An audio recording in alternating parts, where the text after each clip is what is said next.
Students, now myself Dr. Nidhi Katyal. Now we start with the second part of the energy resources, that is natural gas. Natural gas is as we told you, that is it is one of the non-renewable energy resource. और natural gas is basically very much important, क्योंकि जो हमारी renewable gases होती हैं, ये जितनी भी natural gases होती हैं, these are very much important as they do not create pollution, they have less polluting, ठीक है ना। तो एनवायरमेंट फ्रेंडली हैं फ्यूल, और carbon dioxide low emission create होती हैं। तो it is very much important that we should use the petroleum gas और द नेचुरल गैस, और ये रॉ मटेरियल की तरह बेटा यूज़ करते हैं इसको, as well as a very good source of energy, because इसकी जो कैलोरीफिक वैल्यू है वो बहुत ज़्यादा हाई होती है।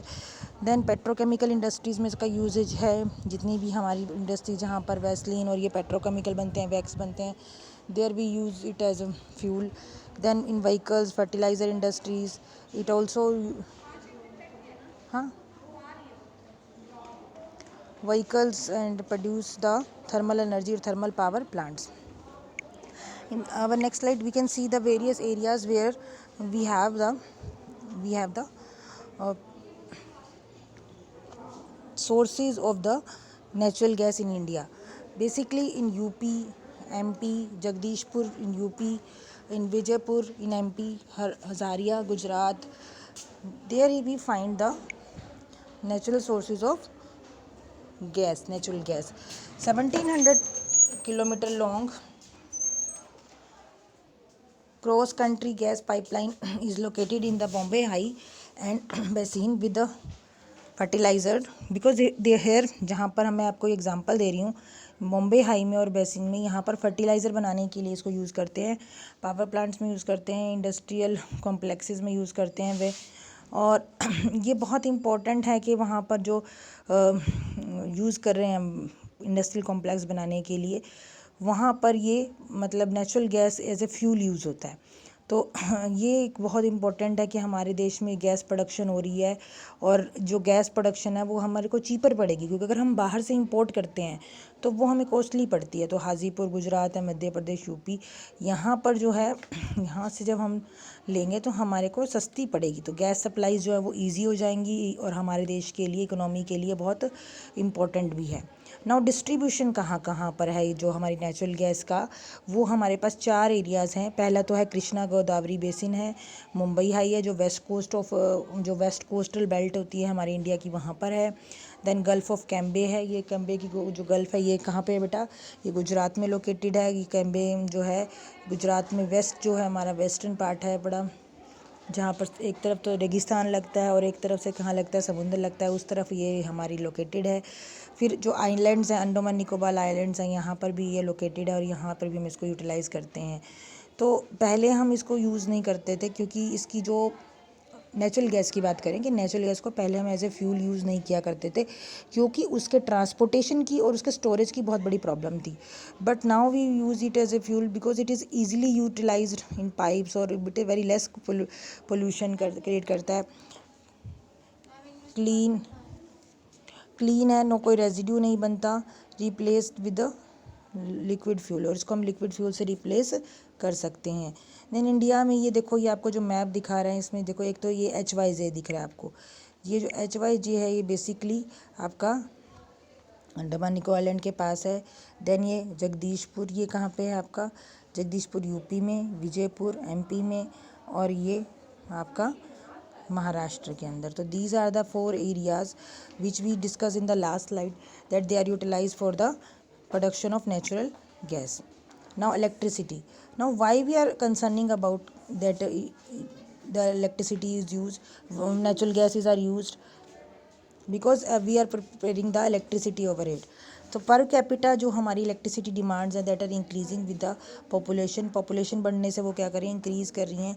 और आजकल आपको पता है कि हर चीज़ हमारी इलेक्ट्रिसिटी से चलती है, तो जो हमारी कंजप्शन है वो बढ़ गई है इंडेक्स ऑफ डेवलपमेंट से। तो हाइड्रो इलेक्ट्रिसिटी है या जो हमारी थर्मल इलेक्ट्रिसिटी है वो हमारे लिए इनसफिशेंट हो गई। मतलब अगर हम 24 घंटे का टारगेट लेके चलते हैं कि 24 घंटे बिजली होनी चाहिए, तो 24 घंटे का टारगेट जो है अगर हम पर पर्सन दें, पर कैपिटा देखें, यानी कि हर एक इंसान की अगर पॉपुलेशन के अकॉर्डिंग देखें तो वो बहुत ही ज़्यादा नहीं है।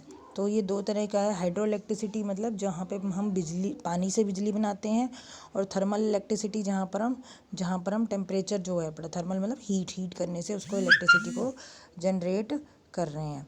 ठीक है, तो दोनों मेथड से हम क्या कर सकते हैं, इलेक्ट्रिसिटी जनरेट कर सकते हैं। तो बाय रनिंग वाटर, जब हम पानी को रन कर रहे हैं और जिसमें हम टरबाइन रन कर रहे हैं तो वो हम इलेक्ट्रिसिटी बना रहे हैं या हाइड्रो इलेक्ट्रिसिटी बना रहे हैं। तो भाखड़ा नंगल डैम है जो इसका एग्जांपल है बेटा, डैम का मैंने बताया भी था आपको कि डैम से हम हाइड्रो इलेक्ट्रिसिटी बनाते हैं। या जो हमारे और भी डैम है, चंबल डैम है या टेहरी डैम है, इन सब जगह पर हाइड्रो टरबाइंस लगे हुए हैं, जहाँ पर टरबाइन जो है वो उस इलेक्ट्रिसिटी मतलब उस स्पीड से जो होता है वो मूव करता है और उसकी वजह से इलेक्ट्रिसिटी जनरेट होती है। तो ये बहुत इंपॉर्टेंट है कि हम इलेक्ट्रिसिटी को यूटिलाइज़ करें। और दूसरा जो है हमारा वो थर्मल इलेक्ट्रिसिटी है, जिसमें हम ये नॉन रिन्यूएबल एनर्जी रिसोर्सेज को यूज़ करते हैं। मैंने आपको बताया था कोल है, जो कोयला है, जो लिग्नाइट या नवेली की माइन, जो लिग्नाइट और बिटुमिनस, जो पीट टाइप का, चार टाइप का होता है, तो उसमें जो हमारे देश में यूज़ होता है वो हमारा लिग्नाइट जो है वो मोस्टली यूज़ करते हैं, जो नवेली में निकलता है या दुर्गापुर में निकलता है। तो हमारे देश के अंदर, हमारी country, in our country we have 310 small and big thermal power plants, and they produce the thermal electricity by burning out the fuels and they utilize, when we burn the carbon or coal, then we have the some of the pollutants also, क्योंकि carbon has moisture content. Also we have in the carbon the various pollutants like sulfur dioxide, phosphorus, nitrogen and other gases are present. Because of this we should go for the consumption of the less consumption of the non-renewable resources. So non-conventional resources are the need of the time, and the non conventional means गैर परंपरागत, यानी कि जो हम use नहीं करते, जो हमारी परंपरा नहीं है, जो हम लास्ट 100 years या 50 years से, that are not in the fashion, like you can say that they are not in the utilization or fashion, or they are not utilized in India. Basically जो चीज़ हम यूज़ करते ही नहीं आ रहे, हमारे जो पीढ़ियाँ हैं, जो हमारे बुजुर्ग हैं या जो हमारे लोग हैं, वो क्या यूज़ कर रहे थे, वो पहले क्या यूज़ कर रहे थे, वो कोयला यूज़ कर रहे थे, या फिर वो पेट्रोलियम पे हैं जो इस समय हमारी चल रही है, या वो हम न्यूक्लियर एनर्जी को यूज़ कर रहे हैं। तो हमारे वो जो सोर्स हैं वो हैं परंपरागत, और उनके अलावा जो हम यूज़ करेंगे ऊर्जा के साधनों को या संसाधनों को, तो उनको हम बोलते हैं नॉन कन्वेंशनल। अब नॉन कन्वेंशनल जो हैं वो हमारे अब साइंटिफिक तरीके से यूटिलाइज होते हैं, और वो क्या हैं, रिन्यूएबल रिसोर्सेज हैं। What are the renewable resources, energy resources? Renewable means those resources which can be renewed, regenerated within a given period of time, and they have unlimited amount in the earth. तो जो unlimited amount में हमें संसाधन मिल रहे हैं, जिनको हम renew कर सकते हैं, रीजनरेट कर सकते हैं हमारे लाइफ स्पैन में, हमारी लाइफ टाइम में, उनको हम रिन्यूएबल बोलते हैं। और ये नेचर में इजीली अवेलेबल हो जाते हैं, और इनको हम शॉर्ट फॉर्म में NCS भी बोलते हैं, यानी non conventional resources, energy resources. ठीक है, अब रीजंस क्यों स्विच करना चाहते हैं, हम उनकी तरफ क्यों जाएं, हम क्यों उनको यूज़ करें, हमारे लिए क्या इंपॉर्टेंस है, हम क्यों गैर परंपरागत पे आए, परंपरागत को छोड़ के। तो number 1 is rising prices of oil. अब देखो, पहले जो हमारा पेट्रोल था, मैं खुद जब यूज़ करने लगी तो मुझे लगा कि पहले तो 40-45 था, पर अब 80-85 पे पहुंच गया, ऑलमोस्ट डबल हो गया। तो rising prices of oil increase हो रही हैं इंडिया में। Then increasing cost of extraction, जो हमारे देश में जो है वो बहुत कम जगह पे निकलता है, सिर्फ मुंबई हाई और बेसिन्स में निकलता है। तो हम उन एरियाज़ पे डिपेंडेंट नहीं रह सकते, हमारी पॉपुलेशन ज़्यादा है, तो हमें इंपोर्ट करना पड़ता है। तो उसकी वजह से उसकी जो कॉस्ट होती है, हम क्रूड ऑयल लेकर आते हैं इंडिया में, क्रूड ऑयल को फिर जो कंपनीज़ हैं जैसे OIL ऑयल लिमिटेड या BPCL या हिंदुस्तान पेट्रोलियम है, ये सब क्या करती हैं, इसको प्योरीफाई करती हैं, तो उसके बाद वो अपने अपने रेट्स लगाती हैं। तो that's why we have to monitor the shortage also, और also we have to monitor the coast के कॉस्ट क्या होगी। एनवायरमेंट प्रॉब्लम्स तो हैं ही बेटा इसके अंदर नंबर 4 पॉइंट के ऊपर। जैसे अगर हम किसी भी ऑयल को या फॉसिल फ्यूल को, कोल को, पेट्रोलियम को बर्न करेंगे, then we have pollutants in the air, और बहुत ज़्यादा डिमांड भी है इनकी। आपको पता है फॉसिल फ्यूल्स की अल्टरनेटिव हैं, बहुत दिक्कत करते हैं, अगर हम इनकी ज़्यादा वो करेंगे तो ये ख़त्म भी हो सकते हैं। ठीक है, अब नेक्स्ट हमारा है नॉन कन्वेंशनल सोर्सेज को हमने ऐसे बांट दिया है। पहला है देखो न्यूक्लियर, मैं न्यूक्लियर की बात कर रही हूँ। वैसे मैं आपको बता चुकी स्लाइड्स में सोलर एनर्जी, विंड एनर्जी, या आपकी biomass energy, geothermal energy, nuclear energy, these are all are non conventional sources. तो एटॉमिक एनर्जी भी बोलते हैं इसको। और इसमें प्रोसेस ऑफ फॉर्मेशन क्या है कि it is obtained by altering the structure of the atoms when, जब हम एटम को किसी को स्ट्राइक कराते हैं किसी दूसरे एटम के साथ या इलेक्ट्रॉन के साथ, वहाँ पर वो टूट जाता है, ब्रेक डाउन हो जाता है और उसके साथ बहुत सारी छोटे मॉलिक्यूल्स में टूट जाता है और उसके बाद हीट निकलती है, उससे बहुत सारी इलेक्ट्रिक पावर प्रोड्यूस होती है। तो यूरेनियम, थोरियम है, अरावली हिल्स में मिलता है जो राजस्थान में, या मोनजाइट जो सैंड्स हैं जो केरल में मिलती हैं, इनमें सब में ये मिलता है। ठीक है, क्या मिलता है यहाँ पर, ये यूज़ होता है यूरेनियम और थोरियम, और यहाँ पर बड़े बड़े मतलब यूरेनियम और थोरियम के भंडार हैं। ठीक है, अब इनको कहाँ यूज़ करते हैं, जैसे मैंने अभी आपको थर्मल पावर प्लांट बताया था वैसे ही हमारे देश में न्यूक्लियर पावर प्लांट्स भी हैं। तो न्यूक्लियर पावर प्लांट्स में जैसे नरोरा है, नरोरा एक जगह का नाम है बेटा और बुंदेल शहर में है ये। तो नरोरा जो है यहाँ पर एक पावर प्लांट है जहाँ पर क्या करते हैं, न्यूक्लियर एनर्जी को यूज़ करते हैं, यूरेनियम थोरियम से हम एनर्जी निकालते हैं फिशन रिएक्शंस के थ्रू। ऐसे रावत भाटा है कोटा में राजस्थान के अंदर, तारापुर है ये महाराष्ट्र के अंदर है, महाराष्ट्र जगह का नाम है, तारापुर उस जगह का नाम है जहाँ पर ये न्यूक्लियर पावर प्लांट है। ऐसे ही काकरापारा गुजरात में है, केगिया कर्नाटक में है और कलपक्कम तमिलनाडु में है। ठीक है बेटा, उसके बाद आ जाओ सोलर रिसोर्सेज के। तो ये आपको पूछे जा सकते हैं, शॉर्ट क्वेश्चंस के अंदर भी पूछे जा सकते हैं, आपको वैसे भी पता होना चाहिए एमसीक्यूज में, या 1 मार्क्स के क्वेश्चन आ सकते हैं, आपको पता होना चाहिए इसका यूज़। आपको न्यूक्लियर एनर्जी का क्या है कि हम इससे इलेक्ट्रिसिटी बना सकते हैं। तो कई छोटे से यूरेनियम से मतलब कुछ ग्राम्स में आप बहुत ज़्यादा इलेक्ट्रिसिटी प्रोड्यूस कर सकते हो, अबाउट 2000 मेगावाट इलेक्ट्रॉन वोल्ट की एनर्जी हम प्रोड्यूस कर सकते हैं। तो नेक्स्ट हमारा है solar energy resource. Solar energy resource जो है वो हमारे देश में बहुत ज़्यादा है, ट्रॉपिकल कंट्री है तो हमारे यहाँ पर बहुत अच्छी धूप रहती है, 8 घंटे से ज़्यादा रहती है गर्मियों में। सर्दियों में मतलब कम होती है, कभी 6 से 8 के बीच में रहती है, बट इतनी रहती है। और फोटोवोल्टिक सेल्स जो हैं वो क्या होते हैं बेटा, हम इनके 2 डिवाइसेस होते हैं सोलर एनर्जी के, एक तो होता है एक्टिव डिवाइस और एक होता है पैसिव डिवाइस। एक्टिव डिवाइस में तो क्या होता है कि जैसे हमने फोटोवोल्टिक सेल्स बनाए जिसमें सिलिकॉन जर्मेनियम के सेल्स हैं, उनकी टैप्स हैं, सोलर एनर्जी को वो डायरेक्टली जब उन पर सूरज की धूप पड़ती है, गर्मी पड़ती है, हीट पड़ती है, तो वो डायरेक्टली क्या करते हैं, कन्वर्ट कर देते हैं solar energy into the electrical energy.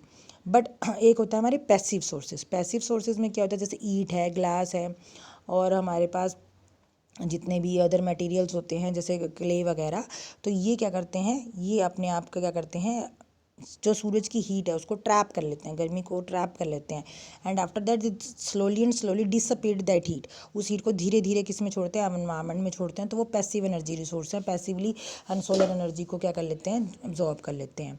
Then uses क्या क्या है, यूजेस और सोर्सेज और बेनिफिट्स क्या क्या हैं। फास्ट है, जैसे fast being popular rural energy में, या यहाँ पर हम इनको एक्सेसिबल करते हैं। Use to sterilise the milk, इनको हम दूध को स्टेलाइज करने के लिए आप देखते हो ना, दूध में रख देते हैं या धूप में आपने पापड़ बनाए या कुछ बनाए, कुकिंग के लिए, हीटिंग के लिए यूज़ करते हैं। तो बेसिकली जो हमारे ये मतलब एक तरीके से हम कहें सोलर एनर्जी के बहुत अनलिमिटेड यूज़ हैं। हम इससे अगर गर्मियों में धूप में बैठ जाए तो हमें वो भी नहीं करना पड़ता, पर आजकल हमारा बहुत यूज़ बढ़ गया इलेक्ट्रिसिटी का, तो हम इलेक्ट्रिसिटी जनरेशन के लिए इसको यूज़ करते हैं। इसके अलावा इंडस्ट्रीज़ हैं वो फर्नेस बनाने के लिए यूज़ करती हैं, पानी गर्म करने के लिए यूज़ करती हैं, मेटल्स को पिघलाने के लिए यूज़ करती हैं। और बहुत सारी जगह पर हम क्या कहते हैं, ऐसी जगह हैं जहाँ पर हम सोलर कुकर यूज़ कर रहे हैं, सोलर वाटर हीटर यूज़ कर रहे हैं, सोलर गीज़र्स यूज़ कर रहे हैं, सोलर फर्नेसेस यूज़ कर रहे हैं। तो सोलर के मतलब बहुत, सोलर पंप हैं, solar hydro electric power stations हैं, तो हर जगह हम सोलर यूज़ कर रहे हैं। आपने देखा होगा पहले किसी किसी घर पे होते थे, पर आजकल अगर हम देखें कॉलेजेस में या बड़े बड़े होटल्स में या बड़ी बड़ी बिल्डिंग्स में या एनसीआर रीजन में जाएँ, या अब इंडिया हरियाणा में भी, आप रोहतक में भी देख सकते हो, गवर्नमेंट सब्सिडी प्रोवाइड करती है अगर आप अपने घरों में इंस्टॉल कराना चाहते हैं ये सोलर पैनल्स को। सोलर पैनल्स जो होते हैं वो सिल्वरी वाइट कलर के सिलिकॉन जर्मेनियम के 4 सोलर फोटोवोल्टिक सेल्स होते हैं, और ये 200 से लेकर 1000 सेल्स एक पैनल में जुड़े होते हैं, और आपके घर के एरिया के अकॉर्डिंग जो अगर ये साउथ की डायरेक्शन में इंस्टॉल किए जाते हैं। साउथ डायरेक्शन में क्यों इंस्टॉल किए जाते हैं, क्योंकि साउथ ऐसी जगह है जहाँ पर जब ईस्ट से लेकर वेस्ट हमारा सन जा रहा होता है, ईस्ट में राइज होता है, वेस्ट में सेट होता है, तो जब ईस्ट में राइज हो रहा है वहाँ से लेकर वेस्ट तक जाने में उसको 8 घंटे लग जाते हैं। तो मैक्सिमम जो आपकी लाइट रहती है वो साउथ फेज में रहती है, तो वहाँ पर आपकी क्या होगी, सनलाइट डायरेक्ट रहेगी, तो उसमें इलेक्ट्रिसिटी ज़्यादा प्रोड्यूस होगी। तो इस तरीके से हम क्या करते हैं, सोलर पैनल्स को घर की छतों पर या ऊपर बिल्डिंग्स में इंस्टॉल कर देते हैं, और सिर्फ फोगी डेज़ पे या रेनी डेज़ पे। इसकी डिसएडवांटेज है बेटा, डिसएडवांटेजेस क्या क्या है कि देखो जब क्लाउडी डे हो, जब बिल्कुल बादल ही बादल हों, आपको सूरज दिखाई नहीं दे रहा, या रेनी डे है, रेनी सीज़न के अंदर हम यूज़ नहीं कर सकते।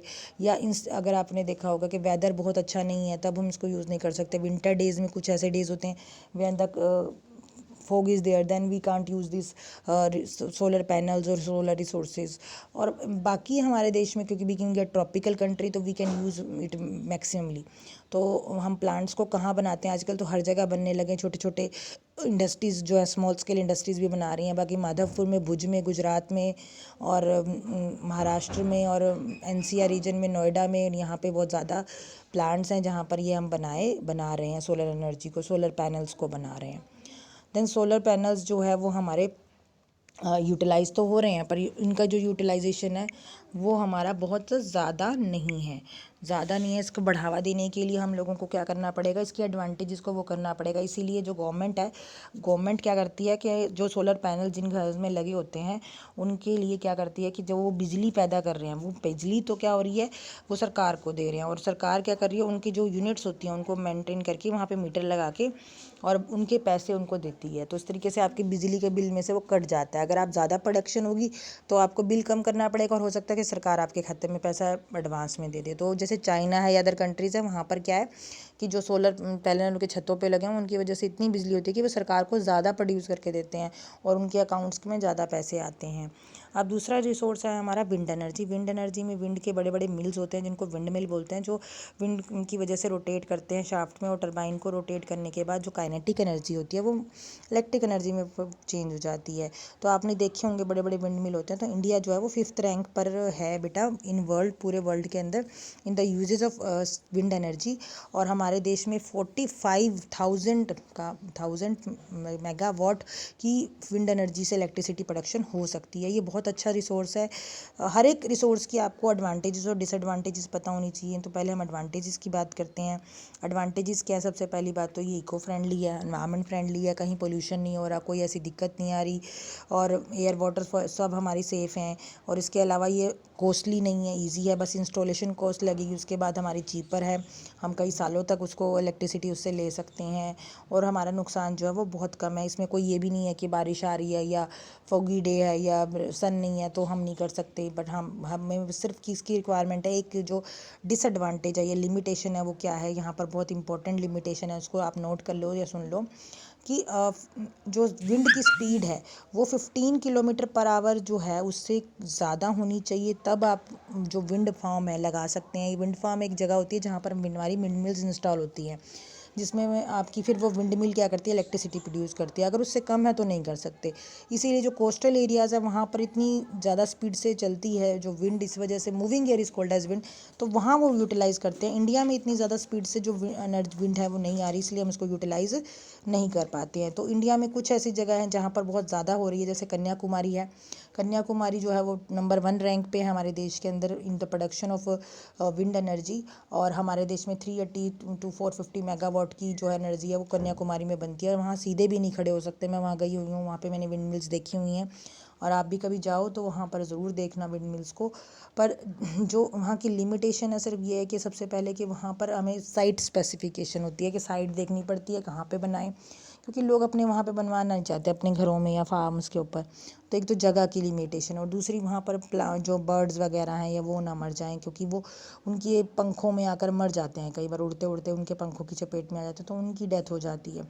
Otherwise it is utilise in the coastal areas to grind the wheat, या फिर pump the water, underground water को निकालने में, और इन चीज़ों में इसको यूटिलाइज़ भी किया जाता है।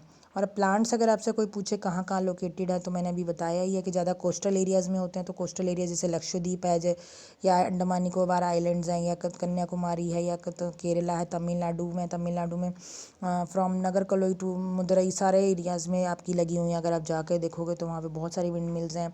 देन आंध्र प्रदेश, कर्नाटका, गुजरात, जैसलमेर और लक्षद्वीप, ये सब जगह पर आपकी विंड मिल्स इंस्टॉल्ड हैं। तो हमारे देश के अंदर हम 5th रैंक में हम वर्ल्ड में इस चीज़ के लिए हैं।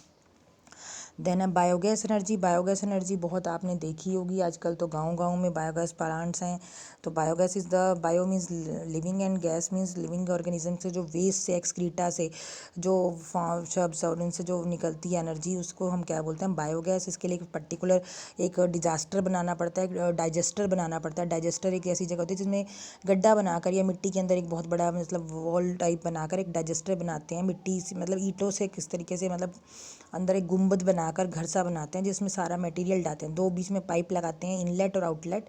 एक तरफ से सारा वो मटेरियल अंदर आता है और एक तरफ से बाहर जाता है, और बीच में पार्टीशन होता है जिसमें सारा मटेरियल जो ऑर्गेनिक मैटर जो आप यूज़ नहीं करते, चाहे वो शर्ब्स हैं, फार्म वेस्ट है, चाहे मूंगफली के छिलके हैं, घरों का वेस्ट है, जो भी मतलब ऑर्गेनिक वेस्ट है वो उसके अंदर आएगा। उसको आप क्या करते हैं, वो निकालते हैं। तो वहाँ पर वो पानी मतलब पड़ा रहेगा in the absence of oxygen after about 30 to 40 days तक। तो धीरे धीरे उसमें क्या होगी, गैसेस प्रोडक्शन होगी, ब्यूटेन, इथेन, प्रोपेन, और that is called as biogas. तो बायोगैस जो है वो हम वहाँ से एक मीटर लगा देते हैं, गैस मीटर ऊपर गुम्बद के ऊपर, and there you will find the pressure, and with the if the pressure is above 15 metre you can remove. और उसको डायरेक्ट आप अपने घरों में एलपीजी की फॉर्म में यूटिलाइज़ कर सकते हैं। And that gas is very much beneficial to cook the food. और ये इको फ्रेंडली गैस है, हाई, और उसकी हाई थर्मल एनर्जी है, हाई कैलोरीफिक वैल्यू है एज़ कंपेरिजन टू कैरोसिन और the dung cakes. And it is very much beneficial for the farmers also. Energy is taken in the form of heat, improved quantity of manure it is की form में भी हम उसको use कर सकते हैं। जो उसका आउटलेट से जो हमारा वो वेस्ट आता है उसको हम मैन्योर की तरह यूज़ कर सकते हैं। इको फ्रेंडली तो मैंने अभी आपको बताया ही था बेटा।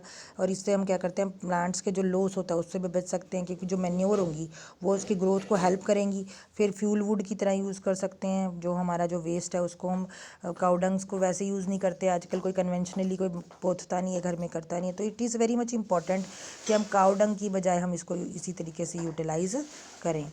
तो ये म्यूनिसिपल कॉर्पोरेशंस की हेल्प से आजकल बहुत इजीली जनरेट करते हैं। और 2 टाइप्स के मॉडल्स हैं, गणेश मॉडल और प्रगति मॉडल। और डिपेंड्स अपॉन योर पंचायत और नगर निगम आप किस तरीके का बनाना चाहते हैं। तो इस तरीके का प्लांट आपका गोबर गैस प्लांट बन जाता है। और ये हमारे रूरल एरियाज़ में इसको बनाने के लिए सब्सिडी भी मिलती है। और बायोगैस प्लांट जो है वो बस एक ही इसकी लिमिटेशन है कि इसकी थोड़ी स्मेल आती है और साइट स्पेसिफिकेशन चाहिए इसके लिए, और बाकी इसकी कोई लिमिटेशन नहीं है। बाकी सारी इसकी क्या है, बेनिफिट्स ये हैं कि इसमें सारा वेस्ट यूज़ हो जाता है। दूसरा, इसमें हमें फ्री में एनर्जी मिलती है, इको फ्रेंडली है। तीसरा, इसमें जो गैस है वो पोल्यूशन नहीं कर रही है।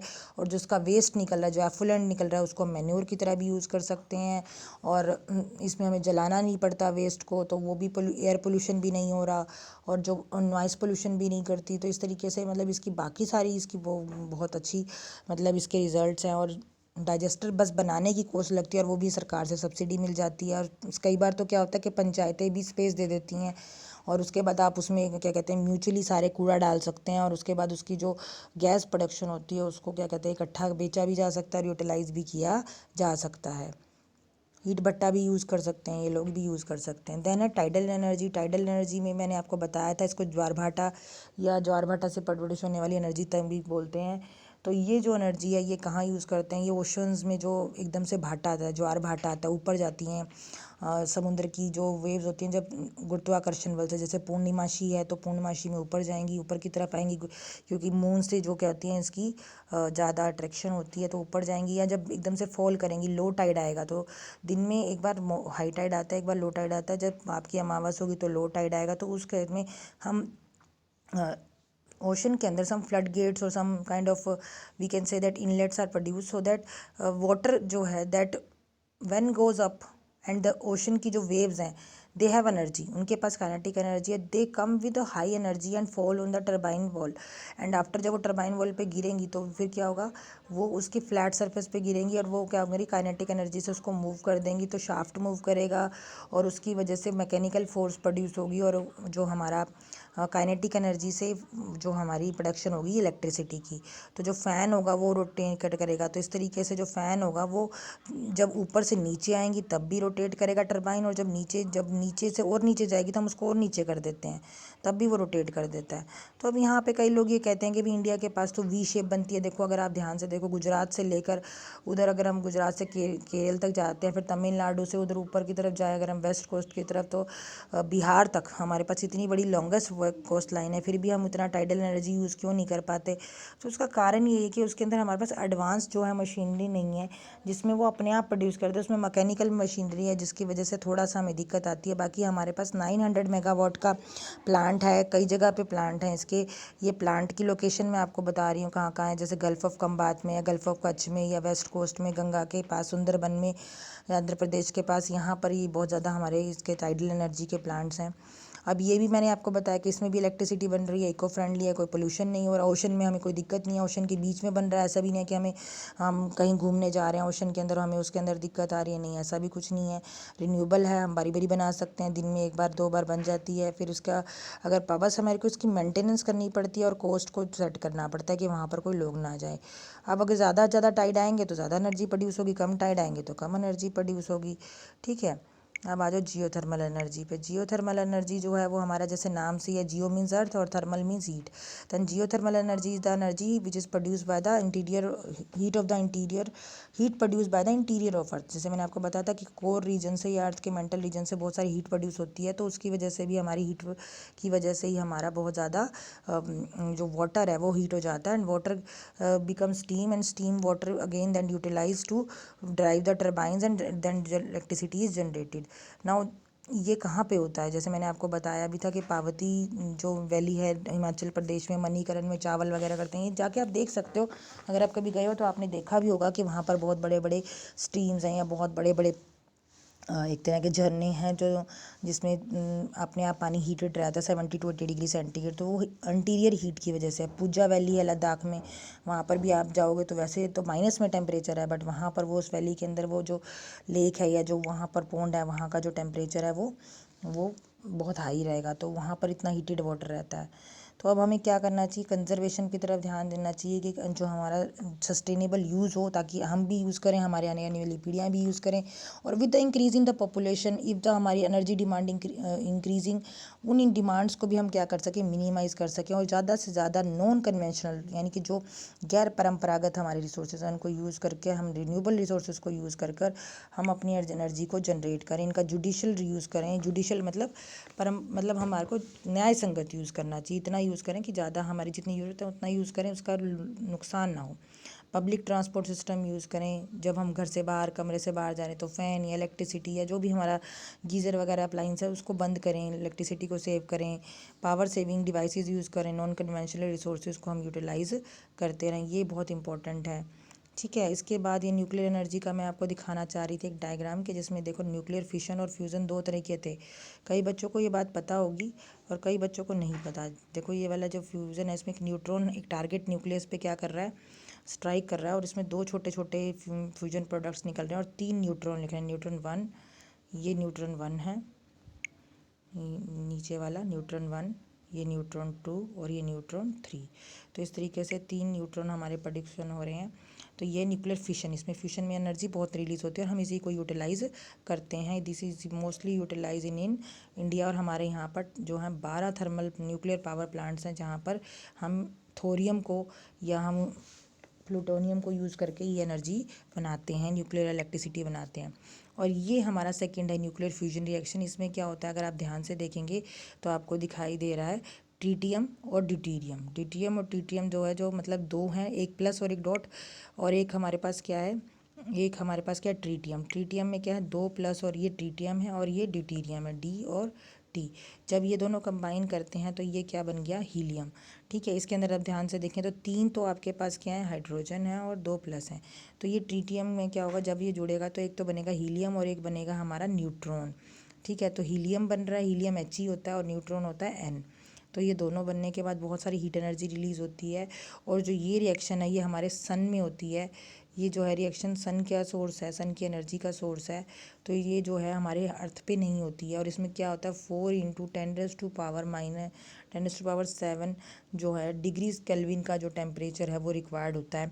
तो इसीलिए ये हमारे अर्थ पे नहीं रेसिप्रोकेट हो सकती।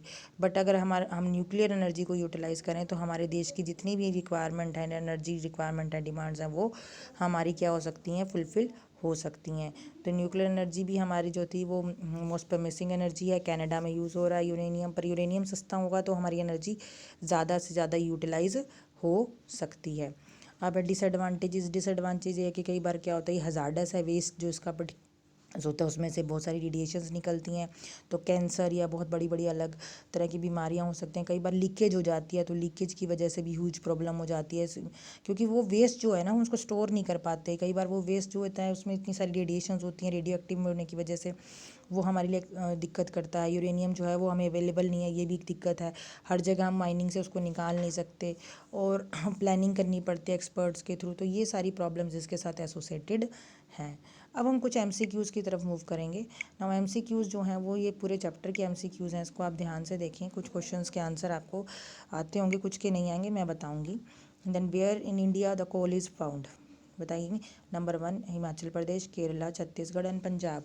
इसका सही आंसर क्या है आपका, that is C, Chhattisgarh. Second आपका है that best quality coal is, कौन सा कोल है, A lignite, B anthracite, C bituminous और डी पीट।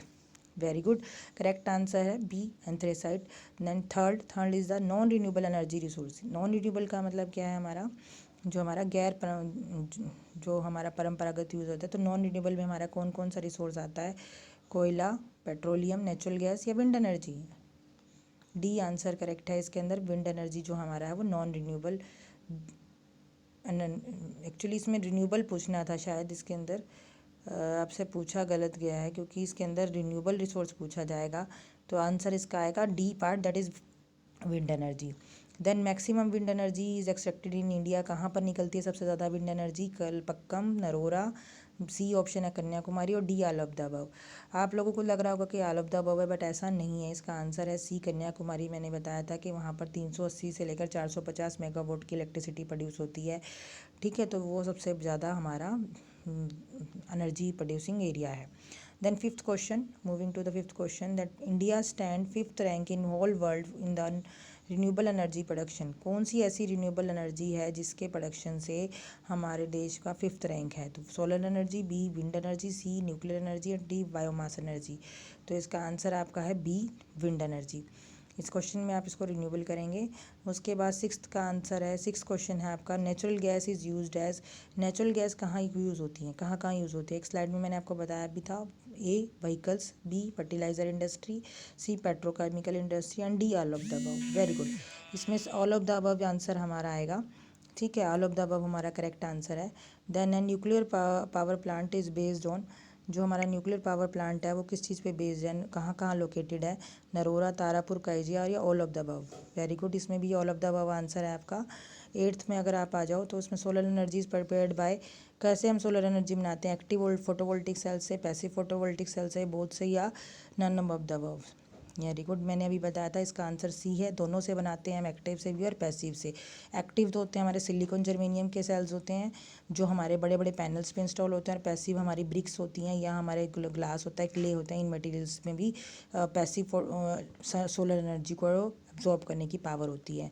Then tidal energy is obtained by, tidal energy जैसे नाम से ही है, ज्वार भाटे से, तो वो कहाँ से ऑब्टेन्ड होती है, A wind, B biomass, C oceans and D none of the above. Now correct answer is oceans, C. Then D, geothermal energy is obtained from A oceans, B heat from earth, C heat from mountains and D all of the above. Geothermal energy जैसे अभी बताया था, geo means earth and thermal means heat, तो it is obtained from heat from earth, that is the B option. I hope you understand the things, and if you have doubts you can ask in the class. Thank you class.